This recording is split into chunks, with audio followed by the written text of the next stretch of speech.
Halo, Assalamualaikum semua.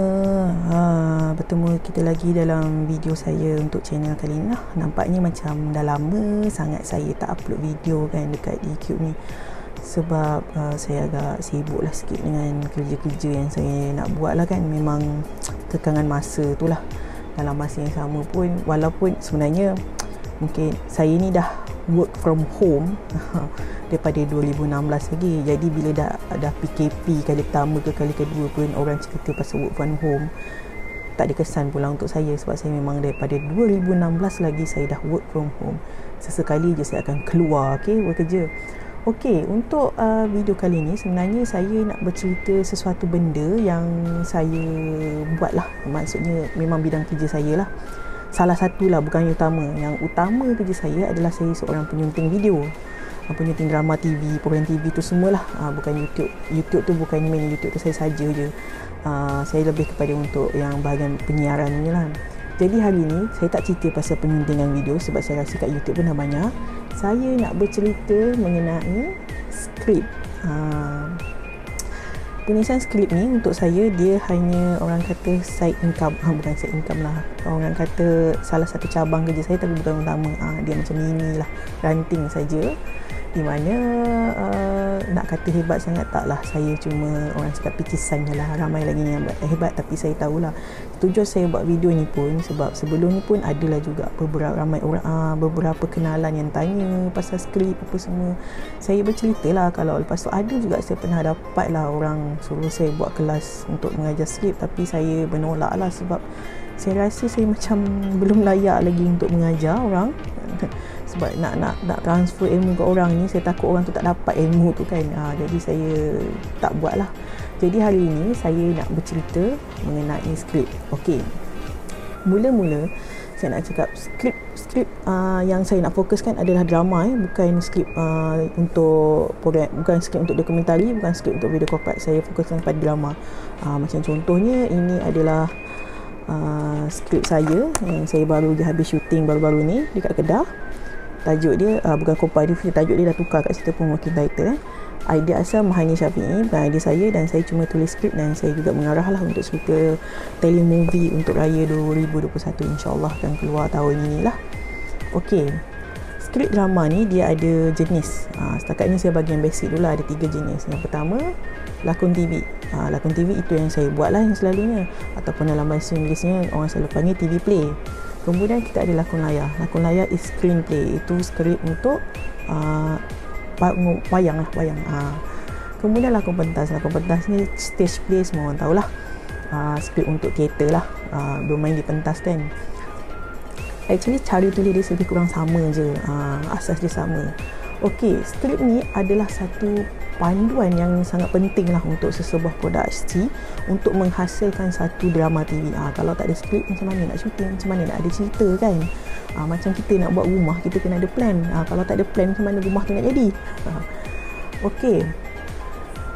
Saya nak bercakap ni pun saya kena ada skrip kat depan ni. Penulis skrip ni, kalau nak tahu, penulis skrip ni lah yang mencipta watak, yang mencipta jalan cerita, yang mencipta konflik, dan yang mencipta penyelesaian cerita. Maknanya satu skrip ni yang anda, kalau anda nak buat ni yang tebal macam ni ada 80 muka surat.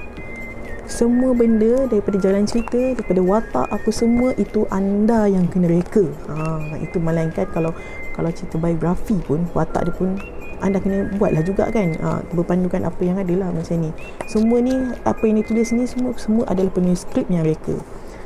Kemudian saya rasa benda ni basic. Siapa tulis skrip dia akan tahu 3X structure dalam skrip, iaitu permulaan, konflik dan penyelesaian. Iaitu act pertama, pengenalan kepada cerita dan juga watak. Maknanya di sini kalau contoh satu telemovie macam ni 120 minit, 2 jam, 10 ke 15 minit pertama itu adalah act 1. Act 1 ni bermaksud anda kena mengenalkan watak anda dari situ dan latar cerita pada act 1. Pengenalan tu semua. Dia tak boleh lebih. Dia antara paling bagus pun 10 minit sudahlah, tak payah lama-lama kan. Kemudian masuk act 2.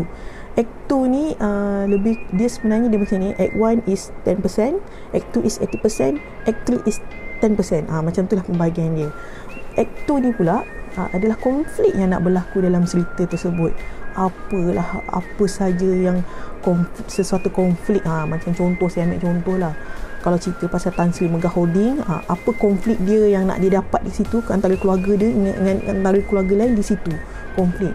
Kemudian act 3 pula adalah penyelesaian, maknanya pengakhiran cerita, rumusan cerita tu, maknanya macam mana kita nak akhirkan cerita, adalah happy ending ataupun ending yang tragik. Macam itulah. Okey, jadi bagaimana satu-satu skrip tu akan bermula, akan berhasil.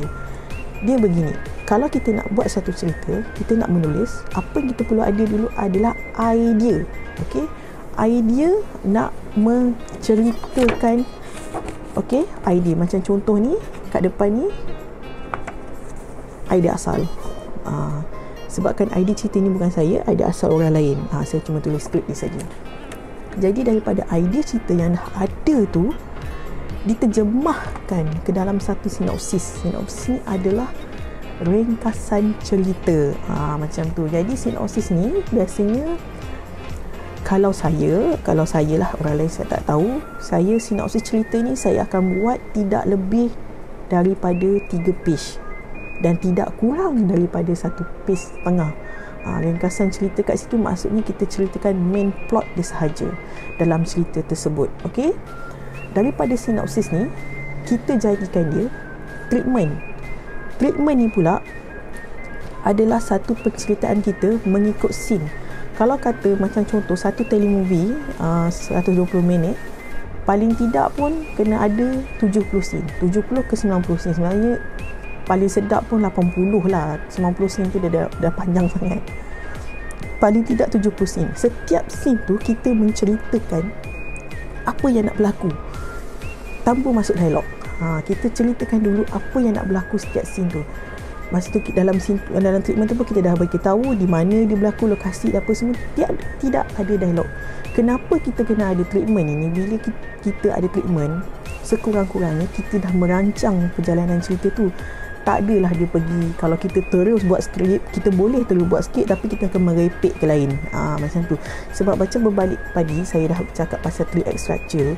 At least kita buat treatment, kita boleh plan 10 scene pertama adalah pengenalan dia saja, act 1 sahaja.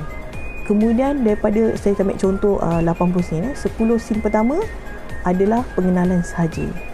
Kemudian masuk dan 60 scene seterusnya adalah konflik cerita, apa yang nak berlaku semua. Dan 10 scene yang tinggal lagi tu, betul ke 10 betul lah, 10 scene yang tinggal tu adalah penyelesaian.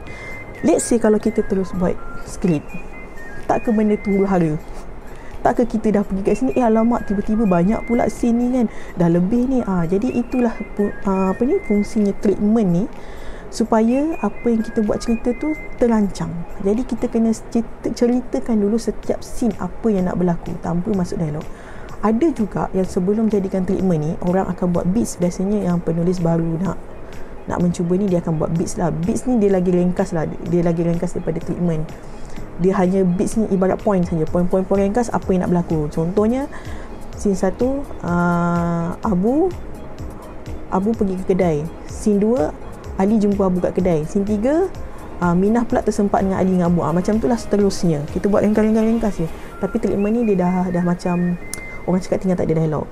Okey, selepas je ada treatment tu, makna kita dah ada rangka cerita, kita dah, orang kata cerita tu dah perfect lah, kita dah ada rangka, barulah kita masukkan skrip, barulah kita masukkan dialog. Maknanya kalau ikut dari segi penulisan skrip ni, part treatment tu yang susah sebenarnya. Treatment tu sebab kita nak kena menyusun cerita tu semua kan. Tapi bila kita dah masuk dialog, benda tu akan jadi mudah sebab kita dah ada struktur cerita tu, dah jadi mudah. Barulah terjadinya skrip seperti ini, keluarlah semua dialog-dialog ni semua kan, adalah dialog ni semua. Kalau ikutkan treatment di atas ni je, yang belah atas ni je treatment tu, ni tak masuk lagi. Ni semua. Itulah cara saya bagi tahu panduan untuk menulis skrip. Okey, itu secara ringkas, orang cakap secara asasnya. Saya boleh ceritakan lagi lah secara advance ni, macam mana orang buat skrip yang orang kata lagi tu, tapi itu saya cerita dekat video lain lah. Jadi saya harap dengan penerangan ini dapat memberikan sedikit sebanyak panduan kepada anda semua, sesiapa yang nak mencuba nak menulis skrip. Video akan datang, kemungkinan saya akan bercerita macam mana nak dapat idea. Benda ni bukan teknikal. Yang macam tadi yang saya cerita tu hanya teknikal, tapi apabila masuk ke idea ni, dia lebih, orang cakap, tips untuk kreativiti lah. Itu nanti saya share. Jadi saya harap dengan penjelasan yang ringkas ini dapatlah sedikit membantu anda lah yang nak menulis skrip. Sekian, terima kasih. Bye. Ini kucing tak ada lah. Kucing merajuk.